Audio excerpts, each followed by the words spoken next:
where that takes us. Schön und rein. One of the things that we have a responsibility of doing as singers is understanding it is a joy to sing in these different languages and to have access to different cultures and different literatures, and being able to understand and go there and do some research and really know what the Germanic languages and the poets and how the musicians, the composers who set those poems and music are, and how that can relate to you and me and to an audience, and have the opportunity to do that. One of our responsibilities is then, all of us in this business that we're in, is what do we need to have the audience know? That was lovely. I love that song. I haven't just thought about this song much, and I looked at it this afternoon and thought about the translation and did those things. You could make the case that it is just fine for an audience to hear Sarah's beautiful voice on a beautiful melody. But I think one of the reasons I do this, if you tied me to the floor and tortured me and said, what do I care more about, the words or the voice, I would always say the words. And in any repertoire, I would say that, because everything else will then function in, I think, a better way in meaning. How do we let the audience know what the translation is? Through our facial expression, our eyes, and the way we push certain words. What are some other ways? I'm not leading this question very well. You give them a translation. You read them the translation. You do an opera where there are surtitles over you, and there is a mitigator of meaning going along with you. I have one colleague, Jane White of George Washington University, who hated translations in the program because she said to everyone, you must be watching the singer. If you're not looking at the singer, you're not understanding. She would be with you and say that. I have friends who do not like surtitles over the head. And sometimes when I'm doing a comic role at the opera, it's very frustrating because they'll flash up the surtitle and everybody will laugh. And I'll say, wait, I'm not to the joke yet. Because there's no, the person hitting go on the surtitle has to make a choice within a musical phrase like this of when they're going to say it. You glance up, you read it, and you, and I'm not there yet. So the surtitle is not a perfect thing. Would you mind reading the translation for this song? Sure. To us? You are like a flower, so sweet and fair and chaste. I look upon you, and melancholy creeps into my heart. It seems to me as if I must lay my hands upon your head, praying that God will keep you so chaste and fair and sweet. I said, you heard me say this, you and Aaron and Daniel and Carrie, heard me say this last night, I'm shy. You know what, one of the hardest things in my voice lessons that I do, but I do it once a semester? I sit with my students and we read the poetry of our repertoire to each other. And it's kind of it's singing an intimate thing. Being a voice teacher is an intimate thing, and you're in the room and you're talking about things. Something about the poetry makes it even more charged. So, let me take a risk here. This is not, you read it very well, and I think you have an understanding of it from how you sang it. But let's look for new levels of understanding. You are like a flower, so sweet and fair and chaste. I look upon you, and melancholy creeps into my heart. It seems to me as if I must lay my hands upon your head, praying that God will keep you so chaste and fair and sweet.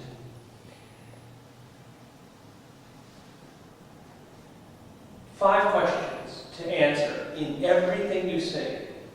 Who are you? To whom are you singing? What do you want? Where are you? It has to be this all has to be very real. And what happened the moment before? that gave you the need to say this to the person with whom you are? Many actors and many people in scenes will say, I'm by myself. It feels like that. You're by yourself. I'm saying this thing. I'm having this utterance. That's why we want to sing, so we can do these things. It's very hard. There's almost never a scene where you're by yourself as an actor. So always make the choice to do it to something. You can do it to God if you have a very firm and heartfelt reality that there is a relationship. You can absolutely do it to the deity. You can do it to nature. I love nature. I can find myself in a place and I can speak in that place. And there's a lot of repertoire like that. Who are you? I'm a mother. Lovely. To whom are you singing? My daughter. Great. Where are you? In my house. You have to know what it looks like, what it smells like, what every texture is, what every piece of furniture is, what the history of everything is. So you're happy, you know all that about your house. What do you want? Well, I want to, I'm pondering the thought of how my child is so innocent and sweet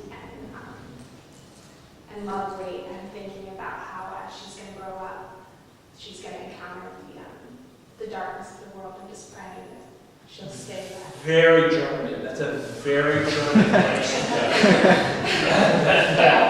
And we all have, pardon?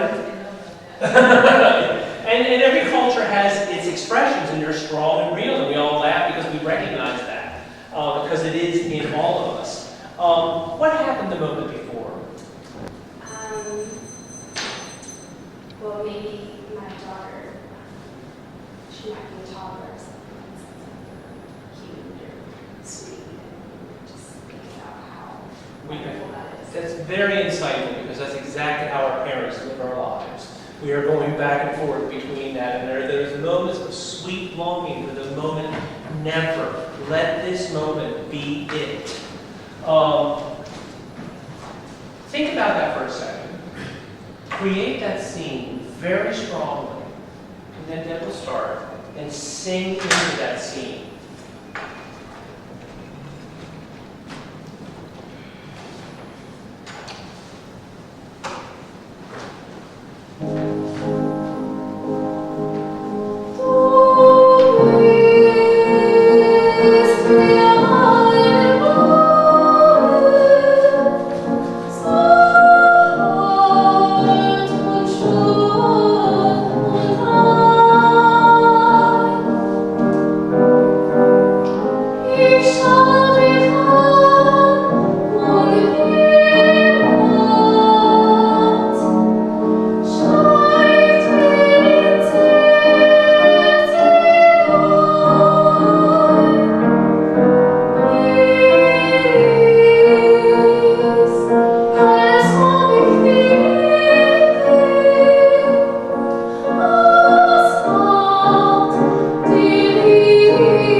Did that feel different? A little bit. Did that seem different? Those are all the incremental things we do. Now, here's the thing we have to do as a singer that I'm going to talk about in 90 seconds. Once you have your place, there's something we have to do in singing. I read the poem for you, and I read it in my American speaker of English cadences, and I knew where the phrases were.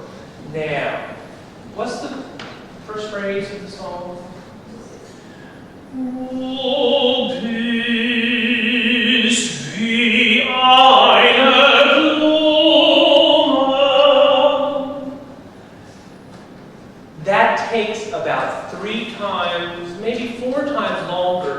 sing than it does to speak. You have a beautiful idea of what that phrase is, but you haven't quite made the physical equation for your breath really leading through that whole phrase. Will you play the introduction, please? And then really have an idea of what the whole phrase is. Sing that. And then really sing with your tone and vibrancy of breath through the whole phrase. The beginning's beautiful, the notes are beautiful. Now string them all together.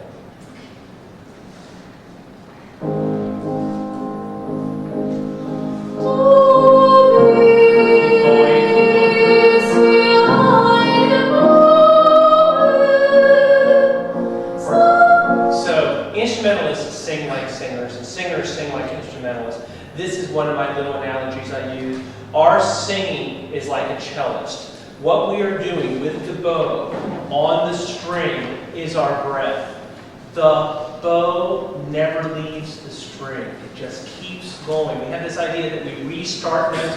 Here's a trick question. I didn't ask this last night. How many notes are in that phrase?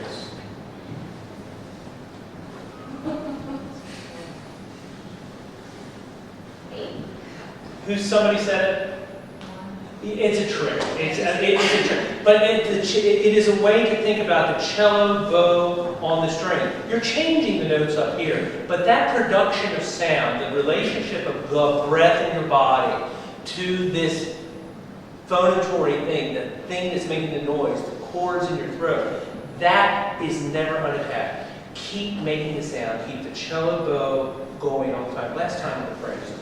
Thank you.